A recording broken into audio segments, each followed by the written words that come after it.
ये भी बघार है। डैडी नारे और गोल्डन मादी है। ये 10 नंबर पट्टा है।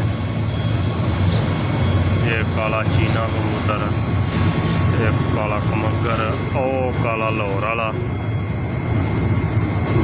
5 नंबर का बच्चा, खंबे वाली मादी टुटी लत्त वाली टैडन।